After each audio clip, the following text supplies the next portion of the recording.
Selamat pagi pemirsa BPPT TV, apa kabar Anda pada pagi hari ini? Senang sekali kami kembali menyapa Anda pada hari ini, Jumat 31 Maret 2017. Selama 1 jam ke depan kami akan menyajikan beragam info menarik dan terkini tentang inovasi dan layanan teknologi. Bersama saya Sundari Sari Sekar, inilah rubrik teknologi. Pemerintah Republik Indonesia terus mendorong pembangunan sarana dan prasarana di sektor transportasi, utamanya pada pembangunan infrastruktur transportasi massal. Saat ini pemerintah juga terus berupaya untuk menghadirkan moda transportasi massal yang aman dan nyaman, agar masyarakat beralih menggunakan transportasi publik. Salah satunya yang menjadi fokus perhatian adalah pembangunan infrastruktur perkeretaapian.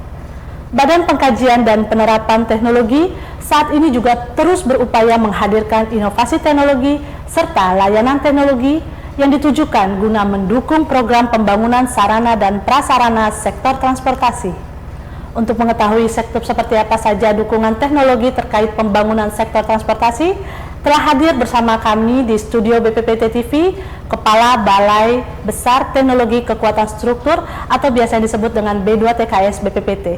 Selamat pagi Bapak Sudarmadi. Selamat pagi Mbak. Apa kabar Bapak pada pagi hari ini? Alhamdulillah baik. Terima kasih Pak sudah meluangkan waktunya untuk ke BPPT TV Pak. Terima kasih. Baik Pak, kita mulai ya Pak ya.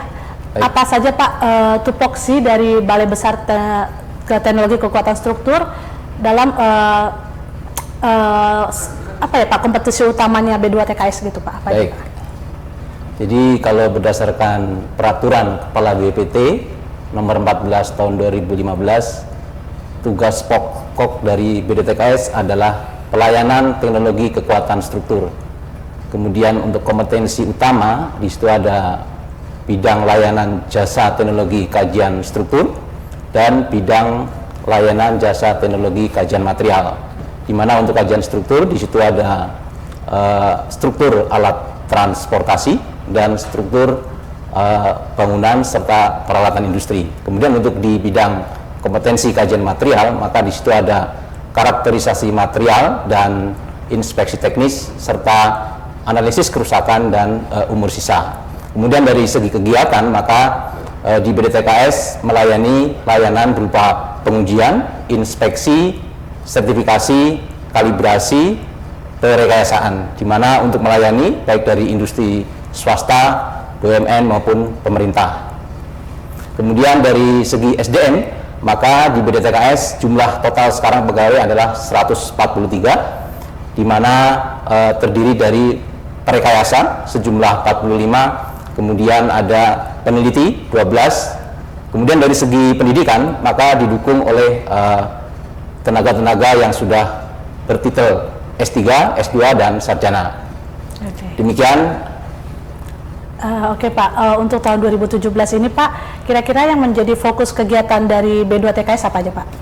Baik, jadi sesuai dengan Renstra dari BPT yang diturunkan menjadi Renstra B2TKS, maka fokus kegiatan B2TKS pada tahun 2017 ini adalah mendukung pembangunan sarana dan prasarana transportasi, utamanya terkait yang dengan perkeretaapian.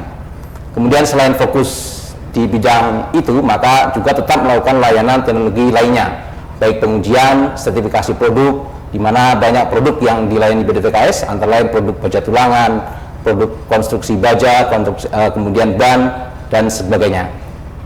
Oke. Itu tadi Bapak bilang ada tadi pengujian dan sertifikasi ya Pak ya? Yeah. Itu kalau sertifikasi di B2TKS itu apa aja Pak? Maksudnya barang-barang yang dihasilkan dari B2TKS-nya Pak?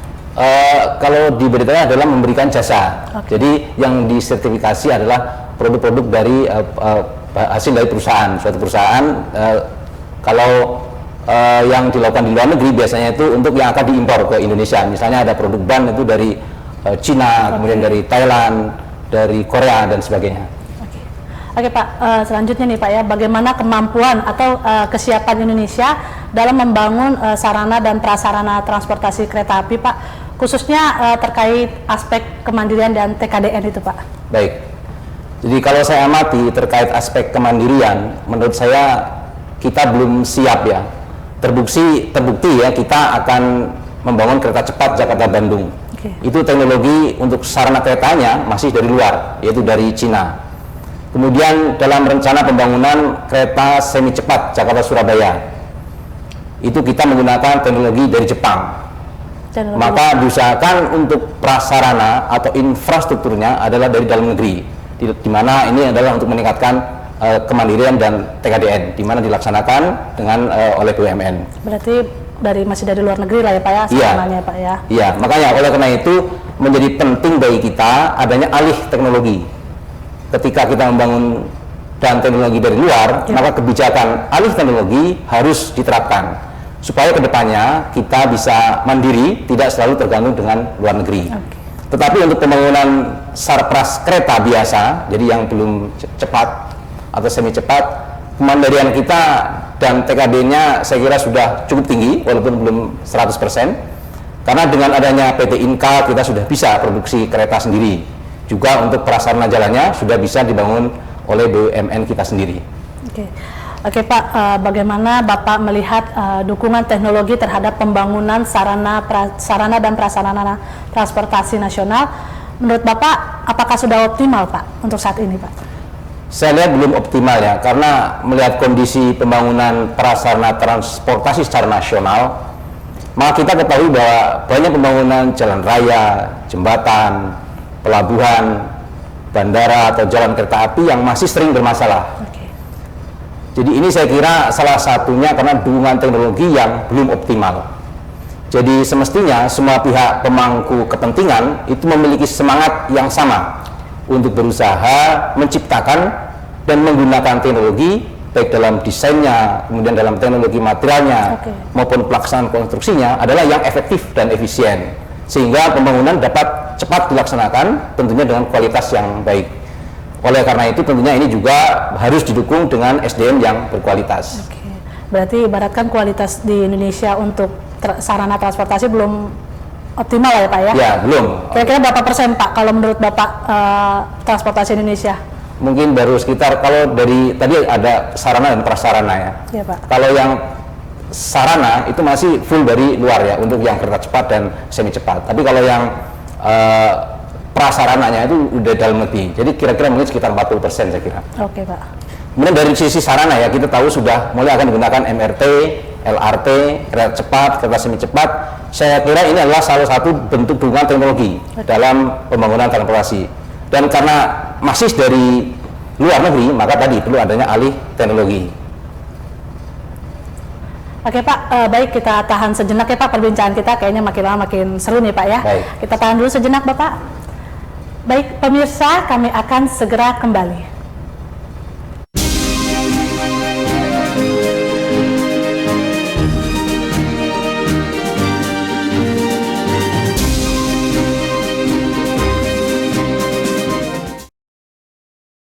Jangan lupa tetap saksikan rubrik teknologi di BPPT TV tiap hari Jumat.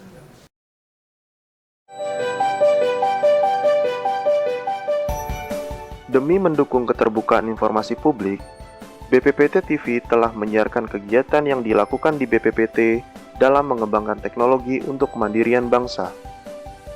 Terus mengenai dua inovasi ini telah hadir bersama saya narasumber pengujian apa kabar Anda?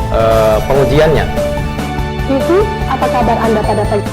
Program utama yang ada di BPPT TV diantaranya adalah rubrik teknologi dan BPPT 360 detik yang hadir setiap Jumat pukul 8.30 pagi waktu Indonesia Barat.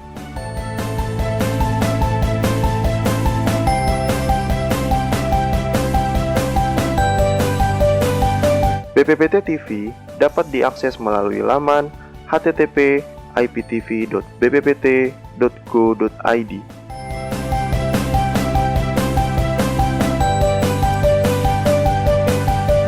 Kini, siaran langsung BPPT TV dapat dilihat melalui perangkat Android.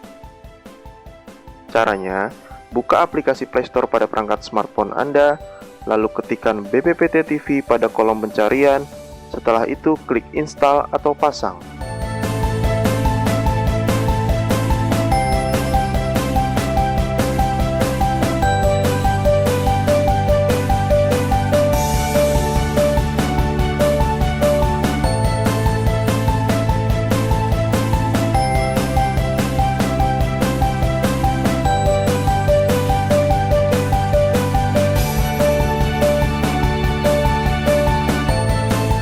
Pastikan menyaksikan tayangannya setiap Jumat. Ke depan, giliran unit kerja Bapak dan Ibu yang akan tayang di BPPT TV.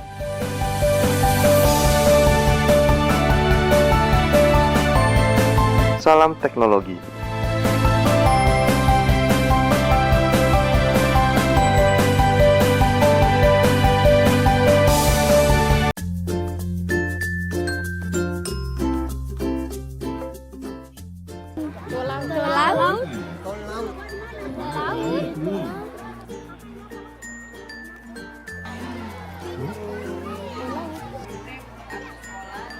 Tol laut.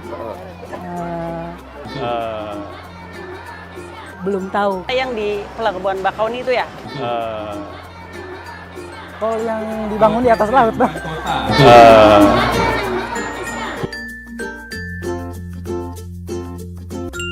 Nenek moyang kita adalah pelaut.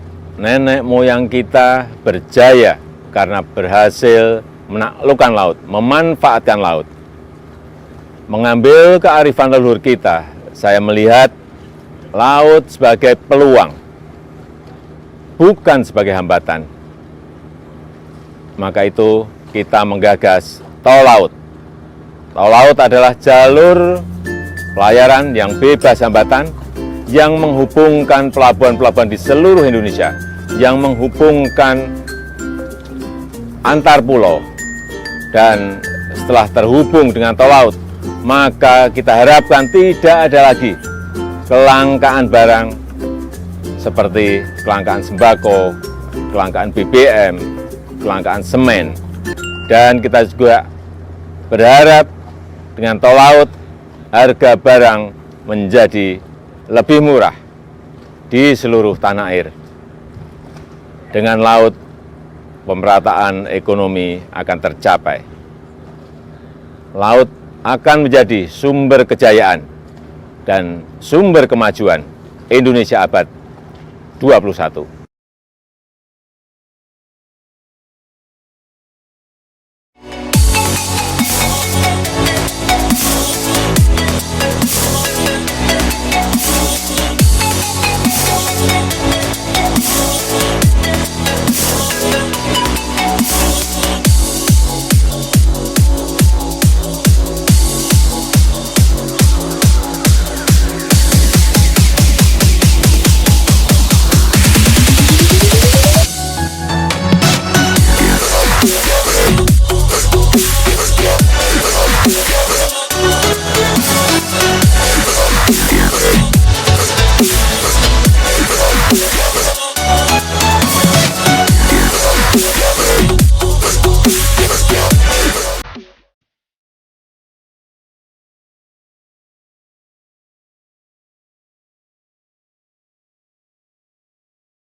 Pemirsa, Anda masih menyaksikan rubrik teknologi. Baik Pak Sudarmadi, kita lanjut lagi ya Pak ya. Ya. Bisa dijelaskan Pak apa saja layanan teknologi yang dilaksanakan oleh B2TKS BPPT Pak? Baik, jadi kalau di BDTKS itu yang pertama itu ada pengujian beban statis dan dinamis, di mana itu dilakukan untuk struktur sarana dan prasarana transportasi. Misalnya adalah di situ ada bogi kereta, ada gerbong kereta, kendaraan mobil, kemudian juga material konstruksi jembatan, misalnya ada penggantung jembatan, kabel jembatan, baja tulangan beton, baja pertegang, baja konstruksi, kemudian betonnya sendiri. Kemudian juga untuk struktur sarana dan prasarana transportasi, termasuk di dalamnya adalah pengujian beban statis dan dinamis untuk pantalan jalan rel kereta api, sambungan las jalan rel kereta api.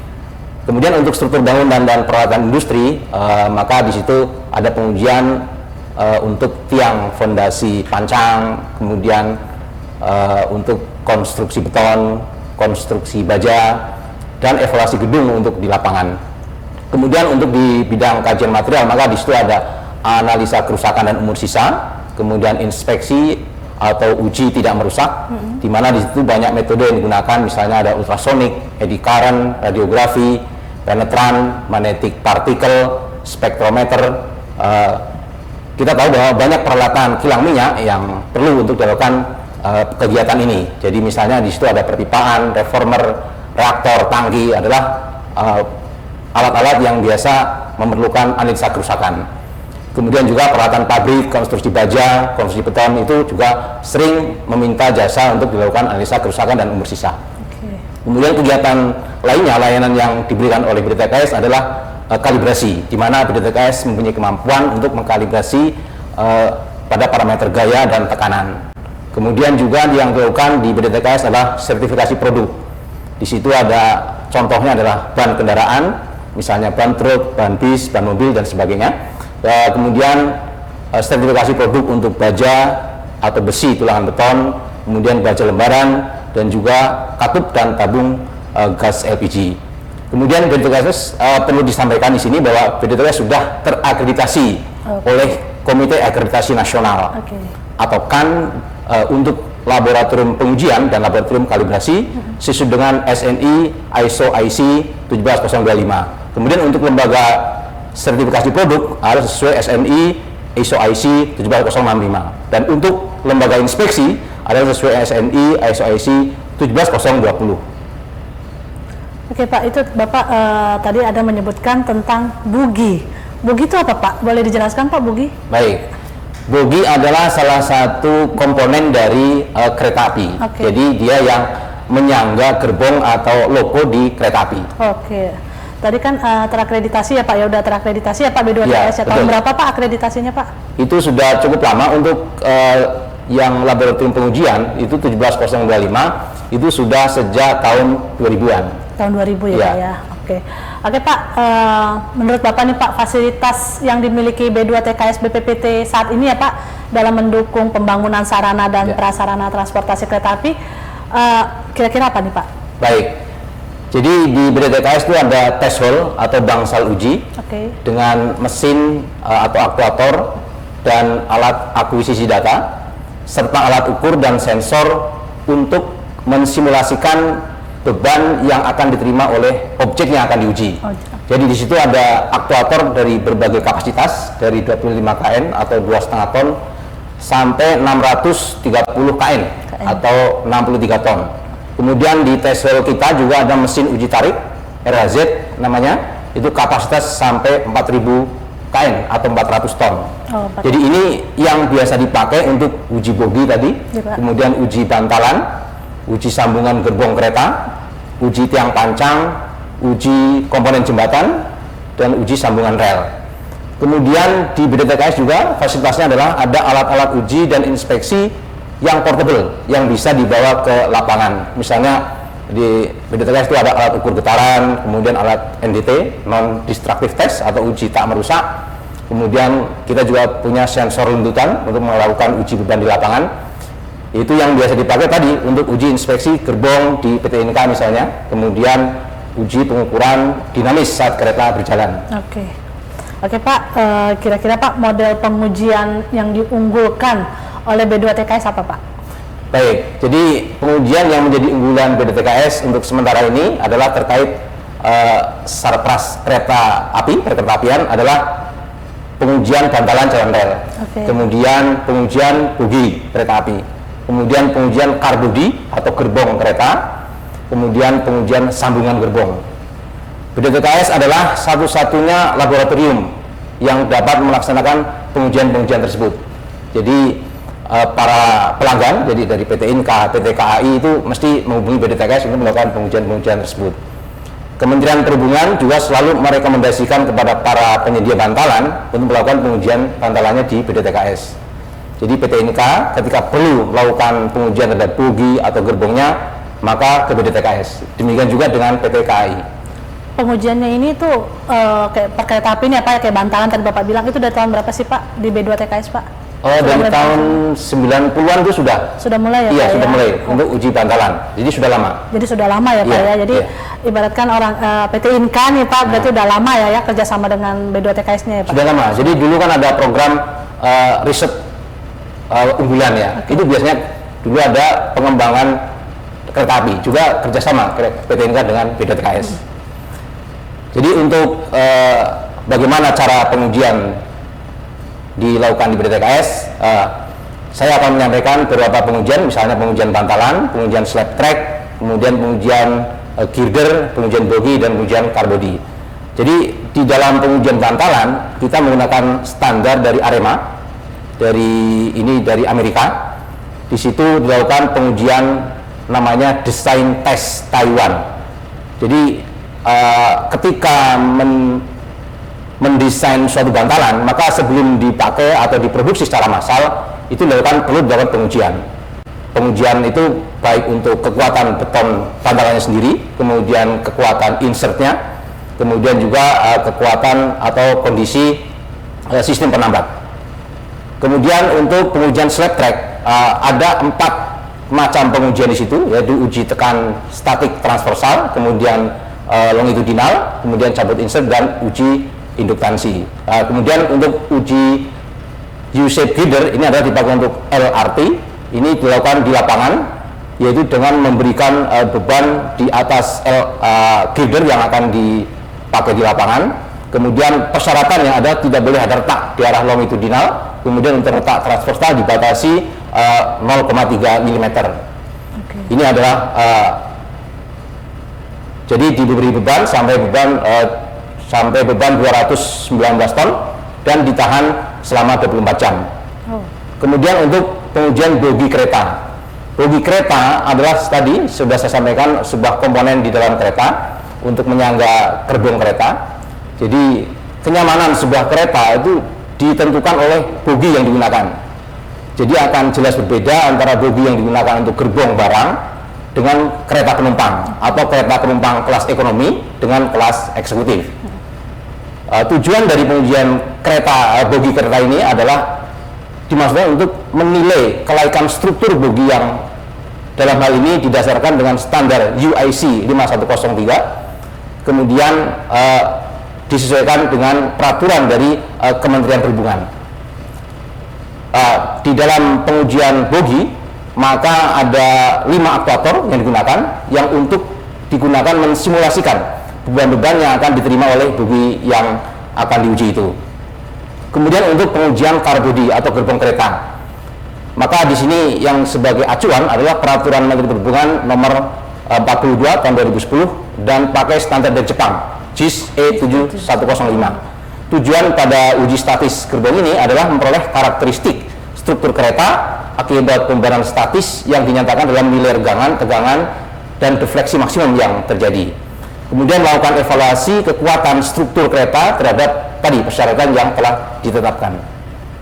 Oke, Bapak kan tadi kan di awal tadi Bapak bilang B2TKS sudah dapat akreditasi segala macam ya Pak. Ya. Bapak bisa nggak menceritakan kisah sukses di B2TKS Pak, pengalaman keterlibatan B2TKS dalam pembangunan sarana dan prasarana transportasi Pak? Baik, jadi tahun 90-an B2TKS telah berhasil melaksanakan pengujian fatigue skala penuh pesawat Cessna 235. Ini salah satu cerita sukses awal dari B2TKS, di mana sampai saat ini di Indonesia atau malah di Asia Tenggara, B2TKS adalah satu-satunya laboratorium yang pernah melaksanakan pengujian fatigue pesawat skala penuh dan berhasil. Kemudian terkait dengan konstruksi jembatan, pada saat terjadi keruntuhan jembatan Kutai Kartanegara pada tahun 2011, B2TKS adalah termasuk salah satu anggota tim evaluasi penyebab keruntuhan jembatan tersebut. Ini tidak terlepas dari kemampuan B2TKS dalam melakukan analisis kerusakan terhadap suatu kegagalan yang terjadi pada konstruksi. Kemudian untuk saat ini, beberapa jembatan bentang panjang, misalnya jembatan Kutai Kartanegara yang baru, jadi sebagai pengganti yang runtuh, kemudian jembatan Siak di Sumatera yang menggunakan konstruksi jembatan pelengkung dari baja, maka komponen dari penggantungnya itu diuji di B2TKS. Kemudian pengujian material jalan dan jembatan seperti baja prategang, baja tulang beton, dan material beton juga banyak dilaksanakan di B2TKS. Oke Pak, kira-kira menurut Bapak nih Pak, dukungan khusus nih Pak ya yang diberikan dari B2TKS dalam mendukung sarana dan prasarana transportasi kereta api Pak? Baik, jadi B2TKS bekerjasama dengan PT Inka melaksanakan pengujian beban statis gerbong, baik untuk keperluan dalam negeri maupun untuk diekspor, misal ke Bangladesh, Malaysia, dan Singapura, itu pernah kita lakukan. Tahun ini juga sudah kontrak untuk melakukan pengujian statis gerbong yang diminta oleh PT Inka. Sampai sekarang, B2TKS adalah satu-satunya laboratorium yang dapat melakukan pengujian beban dinamis bogi kereta. Demikian juga untuk pengujian dinamis bantalan rel jalan kereta api, B2TKS masih satu-satunya. Oleh karena itulah Kementerian Perhubungan selalu merekomendasikan agar pengujian bantalan dilakukan di B2TKS. Jadi ketika sekarang sedang dilakukan pembangunan jalan kereta api misalnya di Sulawesi atau di Kalimantan dan di Papua, maka pengujian bantalannya adalah dilakukan di B2TKS. Oke, Pak Sudarmadi, ternyata kompetisi B2TKS sangat mumpuni ya Pak ya. Baik, kita tahan dulu sejenak obrolan kita Pak. Terima kasih. Pemirsa, jangan kemana-mana, kami akan segera kembali.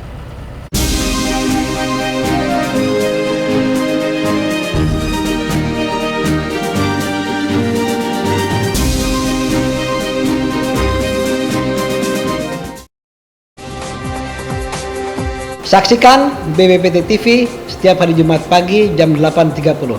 Stay tune at iptv.bppt.go.id. Yang penting kita hidup sehat, jaga lingkungan.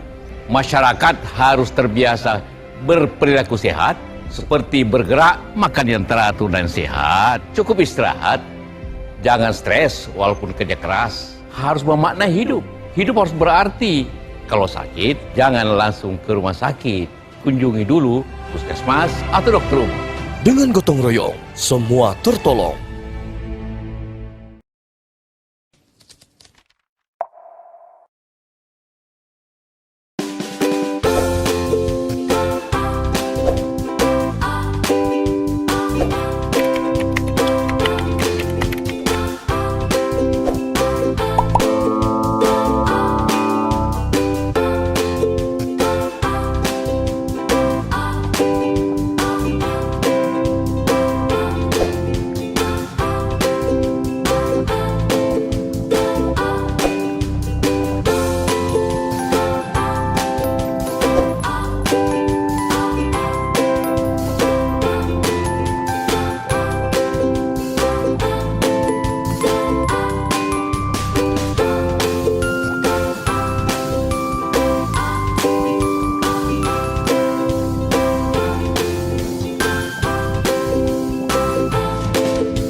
Proses perekaman data kehadiran diawali sejak bis BPPT datang. Sejumlah pegawai memasuki gedung dan membentuk antrian secara teratur untuk melakukan tapping sidik jari sebagai sarana pencatatan kehadiran.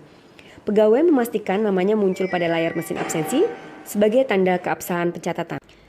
Pengajuan izin dan cuti dapat dilakukan melalui aplikasi Sidapi. Pegawai mengakses situs sidapi.bppt.go.id melalui browser dan masuk ke aplikasi Sidapi menggunakan user dan password sesuai dengan email. Pengajuan surat izin pegawai dapat dilakukan pada fitur pengajuan surat izin dan mengisi form yang telah tersedia.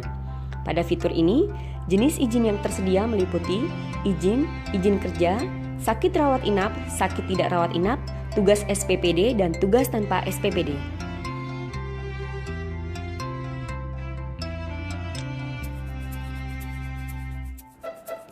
Pegawai dapat melakukan permohonan cuti melalui fitur pengajuan surat cuti. Jenis cuti yang dapat dilakukan melalui aplikasi ini adalah cuti alasan penting dan cuti tahunan. Persetujuan pengajuan cuti pegawai dilakukan secara berjenjang sesuai struktural unit kerjanya dan Kepala Biro SDMO.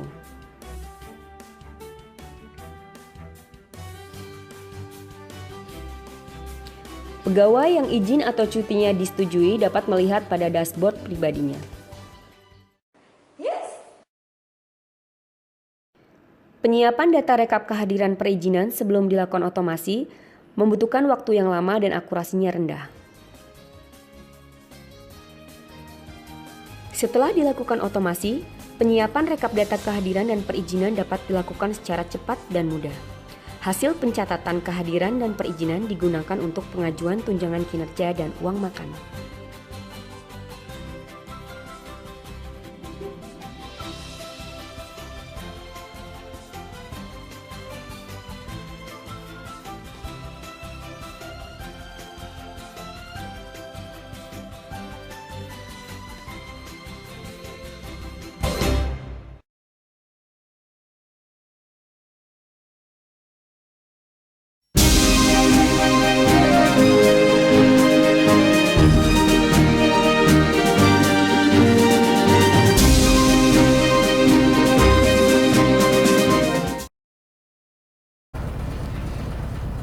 Pemirsa, Anda masih di rubrik teknologi. Baik Pak Sudarmadi, kita lanjut lagi ya Pak ya. Baik. Begitu banyak layanan teknologi B2TKS ya Pak ya. Apa saja yang akan dilakukan B2TKS ke depannya Pak, khususnya untuk membangun dan mendukung nawacita Pak? Baik, jadi pada prinsipnya B2TKS siap untuk mendukung agenda nawacita dan poros maritim, di mana itu menjadi programnya Presiden Jokowi. Sebagaimana kita ketahui bahwa program pemerintah saat ini banyak terkait dengan pembangunan infrastruktur. B2TKS siap untuk jadikan tempat melaksanakan pengujian-pengujian yang diperlukan, baik untuk sarpras transportasi darat maupun untuk sarpras tol laut, semisal pelabuhan, kapal, peran kapal, dan sebagainya. Iya Pak, pemirsa tuh pasti ingin tahu nih Pak ya, ingin tahu banyak deh. Yeah. Bagaimana caranya bekerja sama untuk mendapatkan layanan teknologi dari B2TKS Pak? Baik, jadi ada beberapa cara dapat digunakan untuk mendapatkan layanan B2TKS. Okay. Misalnya yang pertama bisa datang langsung ke B2TKS di kawasan Puspitek Serpong, gedung 220. Di sana nanti ke bagian pelayanan teknis. Okay. Nanti di bagian pelayanan teknis akan diminta untuk mengisi form permintaan layanan. Okay. Kemudian bisa juga melalui fax email atau email. Jadi ada faxnya 021 756 0903, emailnya jastek.bptks@bpt.go.id. Sampaikan saja atau isikan di form yang diminta layanan apa yang akan diinginkan, apakah itu pengujian, inspeksi, sertifikasi, atau kalibrasi. Okay. Kemudian permintaan nanti akan diproses dan jawaban akan dikirim ke alamat peminta jasa, di mana di situ isinya juga berisi penawaran biaya. Jika peminta jasa setuju, maka permintaan akan dilaksanakan. Kemudian setelah selesai, laporan akan dikirim ke alamat peminta jasa, tentunya setelah administrasi pembayaran dilakukan. Oke. Ya. Oke Bapak, Bapak bisa nggak menceritakan mitra-mitra dari B2TKS dari dulu mungkin masih ya Pak ya sampai Masih. saat ini. Iya. Kira-kira Bapak bisa menceritakan Pak siapa aja mitra-mitranya Pak? Baik, jadi yang banyak itu dari swasta. Jadi dari situ misalnya pemilik proyek, konsultan, kontraktor dan sebagainya. Kemudian ada BUMN juga, itu banyak produk-produk yang diujikan di BDTKS, misalnya dari Wijaya Karya, dari Utama Karya, Adikarya dan sebagainya. Kemudian juga dari kementerian dan lembaga pemerintah, itu juga sering menggunakan jasa BDTKS, misalnya dari BPK, dari kepolisian, dari TNI, kejaksaan. Dari BPK misalnya di dalam pemeriksaan mereka ketika audit, maka itu biasanya meminta jasa BDTKS membantu. Kemudian dari polisi, mereka juga punya produk katakanlah pentungan, itu kadang-kadang diuji di BDTKS. Oh, dari BDTKS. Iya, betul. Kemudian TNI itu mereka mengembangkan bom latih. Bom latih itu juga pengujiannya antara lain dilakukan di BDTKS. Kalau bom latih itu kadarnya kecil kali ya Pak? Iya, jadi kalau ketika diuji isinya pasir. Oh, pasir. Iya, kemudian uji getaran yang dilakukan. Jadi nggak bahaya ya Pak? Nggak bahaya, Oke. nggak bahaya. Oke Pak, kira-kira harapan Bapak nih Pak terkait peran B2TKS BPPT dalam mendukung program nasional, harapan Bapak nih ke depannya Pak. Jadi BDTKS adalah aset nasional, aset bangsa Indonesia yang memiliki kompetensi bertaraf internasional. Kemampuannya sudah diakui, di mana terbukti sudah terakreditasi oleh Komite Akreditasi Nasional. Oleh karena itu harus lebih dioptimalkan oleh para pemangku kebijakan, terutama dalam hal pengawalan terhadap mutu produk atau kekuatan struktur, karena itu ujung-ujungnya adalah keamanan masyarakat. Iya. BDTKS dibangun tahun 70-an atau 80-an ya, sampai 80-an. Oleh karena itu sekarang perlu revitalisasi peralatan karena sudah mulai menua. Iya, jadi harus disesuaikan dengan perkembangan teknologi yang ada sekarang ini. Iya. Awal didirikan BDTKS adalah bertugas untuk pengujian pesawat waktu itu. Oleh karena itu ke depan harapan BDTKS adalah kembali dapat melakukan pengujian pesawat yang diproduksi oleh PT DI. Iya. Pengujian pesawatnya itu itunya ya Pak ya, badan-badan pesawatnya ya Pak. Betul, ya? iya. Oke Pak, sebelum mengakhiri acara nih Pak, kira-kira ada statement khusus nggak Pak? Baik. Jadi BDTKS siap mendukung agenda nawacita terkait program pembangunan nasional dari aspek penjaminan mutu kekuatan struktur. Saya kira demikian. Terima kasih. Oke Pak, semangat terus ya Pak ya dalam B2TKS. Baik Pak Sudarmadi telah hadir bersama kami di studio BPPT TV. Sukses terus Pak untuk layanan teknologi B2TKS-nya Pak. Semangat terus ya Pak. Pemirsa, usai sudah perjumpaan kita di rubrik teknologi untuk hari ini. Saksikan terus rubrik teknologi setiap hari Jumat pukul 8.30 waktu Indonesia Barat. BPPT TV kini telah hadir di Android. Anda cukup mengunduh aplikasinya melalui Play Store dan Anda juga dapat mengikuti perkembangan BPPT melalui Twitter @bppt_ri atau Instagram di bppt_ri serta di laman Facebook. Baik pemirsa, bersama seluruh kru yang bertugas, saya Sundari Sari Sekar pamit undur diri dari hadapan Anda. Sampai jumpa minggu depan dan salam teknologi. Terima kasih Pak Sudarmadi. Terima kasih ya Pak ya. Sukses. Sukses terus Pak. Semangat Pak. Iya Pak.